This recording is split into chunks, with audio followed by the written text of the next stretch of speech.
Welcome to the Blue Mouse Knits. My name is Emily, and today I'm going to teach you how to work your first project knitting in the round. We're going to be making this really simple but cozy and cute cowl. This is for any knitter that knows how to work a cast on, a knit stitch, and a purl stitch. But ideally, this is for people who have never knit in the round before and are kind of intimidated by it, and I hope to kind of demystify it for you and make it a little bit more approachable. There's also a free printable version of this on Ravelry, which I'll have linked down below. This is made to be kind of a one ball of yarn project, so it's small and snug, but you can easily adjust the sizing. You'll need approximately 100 yards or 91 meters of bulky number 5 weight yarn. And for the sample, I used Brand Hue Me in the color Cement. This used less than one ball of yarn, and you'll need a set of US 13 9mm circular needles, and you want the cord length to be 16 inches or 40 centimeters in length. You really can't make it with anything much larger than that. If you only have a set of 24-inch or 60 centimeter length cord needles, you can try it. It might stretch your stitches out a little bit, but I would not go any larger than 24-inch cord length. And then you'll need one set of needles that is also in the same cord length, but is 2 sizes smaller. So for example, I used a US 13 for my gauge needles, and that would be a US 11 for my rib needles. And then the gauge is 9 stitches, 15 rounds when working stockinette in the round. But with all that out of the way, let's get started. Cast on using your rib needles, which is the smaller size needle, and you'll need to cast on a total of 55 stitches because we're going to be working an invisible join in the round method that will decrease 1 stitch in the process. So for the entirety of your project, you will have 54 stitches, but we're going to start with 1 more, so 55. I have done a long tail cast on, but you could also do a standard beginner cast on, and I want to make sure that nothing is twisted before I join in the round. I'm going to take my tail side and just kind of leave the tails back here as I try and untangle this. I want the kind of ruffled line edge to be on the inside. So this is the edge I'm talking about right here. So I'm kind of spreading out my stitches on my needle, and I'm going to roll them over so that it's all on the inside here, like this. And now I can pick up my project. You want the tails attached to your right hand needle and nothing to be attached to the left hand needle. You can leave your tails off to the back for now. So you want this all to be flat and towards the middle, and then you can pick up your stitches. You can get your tails out of the way. And we're going to slip the first cast on stitch, which is this edge one here on your left hand needle. We're going to slip it as if to purl from your left hand needle to your right hand needle. You go into the front loop of it from right to left, like this, and you just slip it to your right hand needle. Now we're going to pass this last cast on stitch, which is the second from the edge, over that slip stitch and off the needle, which will bind it off and decrease 1 stitch. I hold onto this slip stitch with my index finger, but slide down to the edge, and I'm just going to use my fingers and pull this last cast on stitch here up, over, and off. And now you can pull on both of your tails to tighten that up. Here's my tail yarn that will be woven in later. And here's the working yarn that goes to my ball of yarn. You want to grab a stitch marker and place it on the right hand needle. You could also use a piece of waste yarn and make a slip knot and use that in place of a stitch marker. Whatever you have on hand is great. And I can still tell that even though it's a little bit more scrunched, that nothing is twisted here, that all of this rolls towards the inside. And now we're going to work in what's called 1 by 1 rib. So that just means that you're going to knit 1 stitch, purl 1 stitch all the way around. And you might notice in the written pattern that we're calling everything round. So instead of row, it's round, and row is when you're knitting flat and round is when you're knitting in the round. But they essentially mean the same thing. So to begin, we're going to knit the first stitch. So go into it as normal, knit it, and then you bring the yarn in between your needles to the front and purl the next stitch, slide off, bring your yarn in between your needles to the back and repeat. So knit 1, yarn to the front, purl 1. So go ahead and continue in that knit and purl pattern until you come back to this beginning of round marker, and I'll meet you back here. And your tail yarn will kind of be coming from between these 2 stitches. You can just ignore that and work your final knit one, purl one.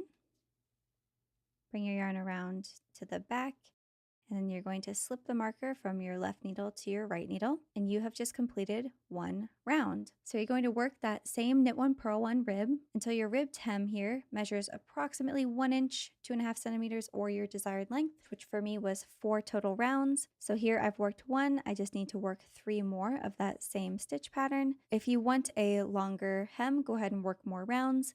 The only thing I suggest is that you keep track of the number of rounds that you work so that you can match that number for the top hem. So now that I've finished the ribbing, it is time to switch over to our gauge needles and work the body. So the gauge needles are the ones that you matched your gauge with. So you could slip every stitch from your rib needles to your gauge needles. It might feel a little bit awkward because these stitches are going to be smaller than they would be on the gauge needles, but what I prefer to do is to knit off of one onto the other. So my right needle is my gauge needle, and my left needle will be my rib needle. You can go ahead and remove your stitch marker for now, and if you're worried about losing track of your place, you can place a removable stitch marker or a piece of waste yarn into this first knit column. So you can just kind of pull out that right needle a little bit and get it out of the way, and it can kind of hang off to the back there. My left needle is my rib needle, my right needle is my gauge needle, and I'm just going to knit one round. So go into the first stitch, yarn over, pull through, and then you want to make sure that this is not too loose because there'll be a small gap there. So I like to pull just a little bit tighter before knitting the next stitch. And I'm just letting this third needle, my other rib needle, kind of hang out in the back and just keep knitting from one to the other. And you do that all the way around. And this will get easier as you knit more stitches. Your rib needle will kind of get out of the way more as you go. And once you get down towards the end, you can just ignore this third needle here and just keep going until every stitch has been knit off of that rib needle. And now you're done with that set until the top hem. You can replace your stitch marker on the right hand needle.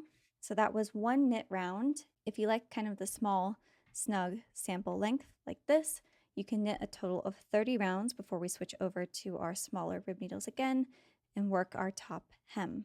So continue to knit until you reach your desired cowl length, and I will meet you back here for the top hem. So here I've finished my 30 rounds and I'm ready to switch to my rib needles and work the top hem. I'm going to remove my stitch marker just because it's going to slide right off anyway. If you're worried about losing your place, you can always place a removable stitch marker so you know which stitch is your first one. We're going to do the same thing we did when we switched for the body, but we're going to knit off our gauge needles onto our rib needles. So your left needle is your gauge and your right needle is your rib needle. So you can kind of just ignore your current right needle, get that kind of out of the way. It'll feel a little bit clunky. I go into the next stitch as if to knit, yarn over, pull that through, slide off, and then you want to make sure to tighten up your stitches so it's a much more normal stitch size. You could also knit this entire round if you find that to be easier than working in 1x1 rib. But if we're working in rib, we're going to bring the yarn in between the needles to the front. Make sure that that stitch on your right hand needle remains a normal size. It's not too loose and it's not too tight. Go into the next stitch from right to left. Get that extra needle out of the way. Yarn over and pull that through. Slide it off. Bring your yarn in between your needles to the back. Make sure that stitch is also a normal size. The first couple ones can tend to be a little bit stretched out. And then knit the next stitch. Bring the yarn in between the needles to the front. Purl the next stitch. Yarn in between the needles to the back, and you just continue doing that, working in the 1x1 rib. The extra needle will start to be a little bit easier to work around after a few more stitches. So just keep working in that 1x1 rib. Towards the end, the other rib needle will start to poke you a little bit on the left side, but you just keep working in that 1x1 rib, ignoring the other two needles and our last purl stitch. So now we're done with our gauge needles. You can put those away. We're going to continue on only in our rib needles for the rest of the project. And remember to replace your beginning of round marker and continue in that knit one, purl one rib all the way around until your top hem measures approximately 1 inch or 2.5 centimeters, or the same number of rounds as the bottom hem. So for the bind off section, you can do any bind off that you want. A standard knit bind off is probably the easiest, and it was my original plan, but I actually think we're going to bind off in pattern because I think it makes it look slightly better, but is just as easy as working a standard knit bind off. I'm at the beginning of round and I removed my stitch marker just to make it a little bit easier. So to begin, we're going to work a knit one and then a purl one.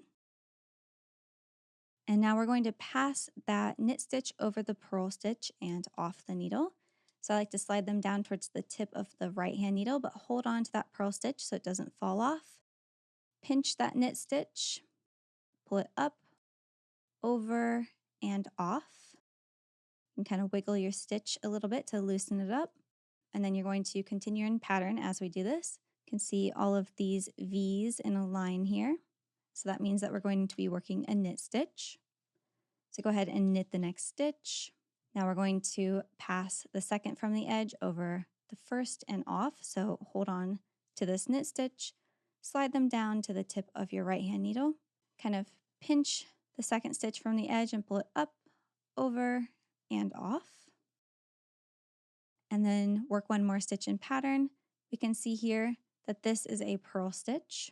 The knit stitch has all of these columns of V's, and the purl stitch looks more like a valley in between them. So go ahead and bring your yarn to the front and purl one stitch, and then pass the second from the edge over the first and off. Slide down to the edge, and this time you can use your needle if you want. Take your left needle into the front loop of that second stitch from the edge, pull it up, over, and off. Wiggle that stitch to kind of loosen it up a little bit, and that's your repeat. So you knit one, bind one off, purl one, bind one off, and you keep doing that all the way around until you have one stitch left on your right hand needle. So our next stitch here is a knit because there's all these columns of V's. So knit it, hold on to the first from the edge, go into the second stitch from the edge into the front loop of it from left to right, pull up, over, and off. Wiggle it around so it's not too tight. Our next stitch is a valley in between our two V's, so it's a purl. Bring your yarn to the front and purl it. You can use your fingers instead of the needle if you prefer. So just pinch it, pull it up, over, and off. Wiggle it so it's not too tight, and just keep going. So knit one, bind one off, purl one, bind one off. This is what it looks like so far. And you just keep doing that all the way around. And I'm getting down to the final purl stitch. Bind one off. Pull out that final stitch of yours a little bit. And this is the final result. So I think it looks pretty on par with the long tail cast on. Long tail cast on, and then your bind off in pattern. This is what it looks like from the top. Just looks like a line of V's. So now we're going to do a quick little tip to close off this gap, because you might notice that you have a small gap here between the start of your bind off and the end of it. So you can go ahead and cut your yarn, leaving a tail long enough to weave in, probably about 8 to 10 inches long. Go ahead and grab your yarn needle. And to begin, you're just going to pull out this final stitch and then thread the tail through a yarn needle. So our final bind off stitch is this purl one right here. If we look over to the next knit column, which is this column right here, follow it up to where it starts to curl over. You can kind of pull up on that bind off edge to make it a little bit easier to see. So it's really where it starts to curl over. So it's not this one, because this V is still pretty vertical, but when it starts to curl, just like this one right here, it's kind of your first proper V that's on the top. Go underneath that from front to back. And you don't need to pull perfectly tight. You want to leave a little bit of yarn about the same length as these other pieces of yarn, because we're making a mock knit stitch to kind of close this gap. So then when we look at the top, where our yarn is coming out of, right here, go back into that hole and just catch like one of the loops like this towards the back and then pull through. And now you can kind of size up that stitch. So this is what we've created right here. It's a mock bind off stitch to kind of close up that gap. So if yours is really loose like this, you'll want to pull on it until it's about the same size. You can tell that this is our mock bind off and this is the one right next to it, and they're about the same size. So then you can go ahead and either turn your project inside out or just turn towards the back side, and I will show you how to weave in your ends. And to make this slightly easier to follow, I'm going to use a contrasting color and a slightly thinner yarn so that you can tell where I'm going.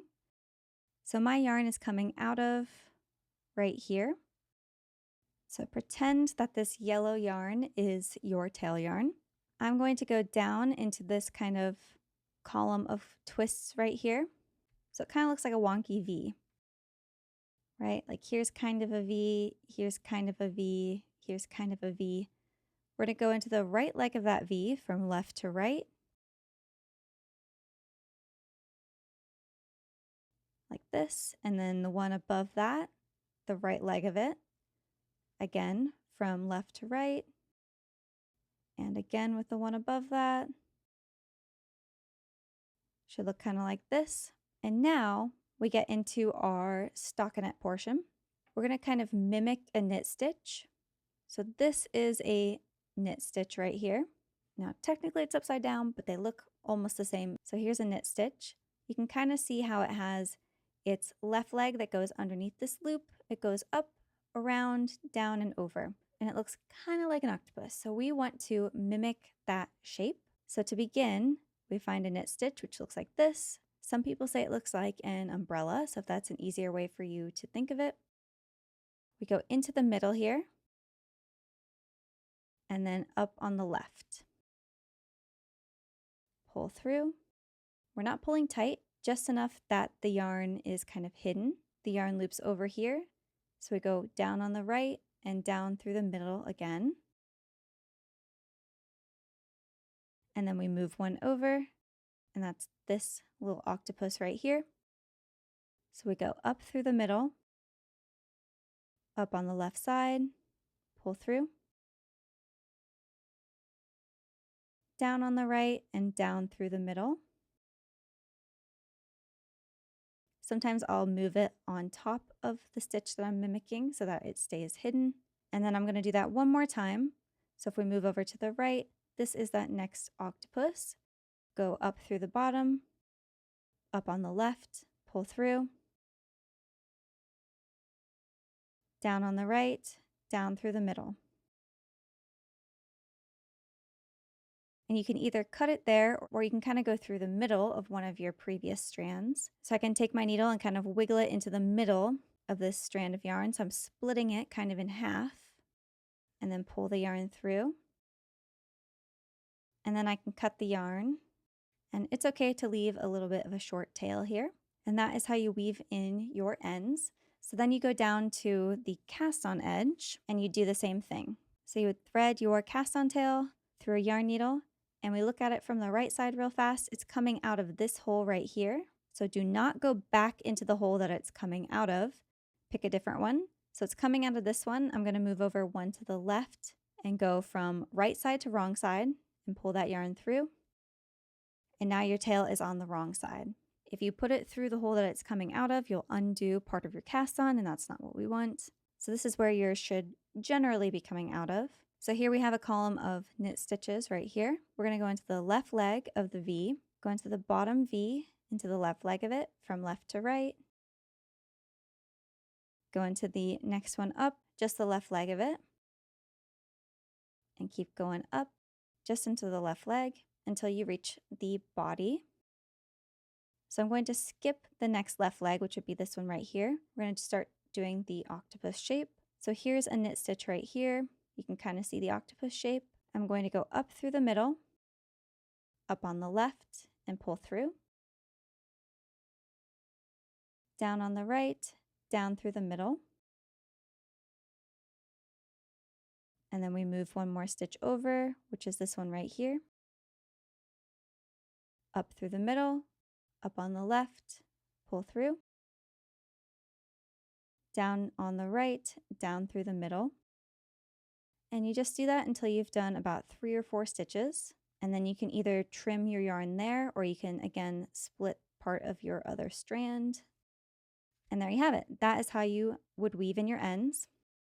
and this is what it would look like from the right side. It's a little bit noticeable just because of how bright a yarn I'm using, but if I was using the same yarn as my project, you wouldn't even be able to tell. Turn your project back right side out. Now you can wash your project however you see fit, whether you want to throw it in the washer. I would just let it air dry and then you're ready to wear it. Thank you guys so much for watching. I hope this video helped demystify knitting in the round. It is really a lot simpler than it might look, and I hope that this helped you along the way and gave you the confidence to start some other projects working in the round. I have quite a lot of free pattern tutorials and free pattern PDFs on Ravelry. You can find all of those linked down below. Thank you guys so much for watching. If you liked the video, please give it a like, share it around to any of your knitting friends. That helps the channel out a ton.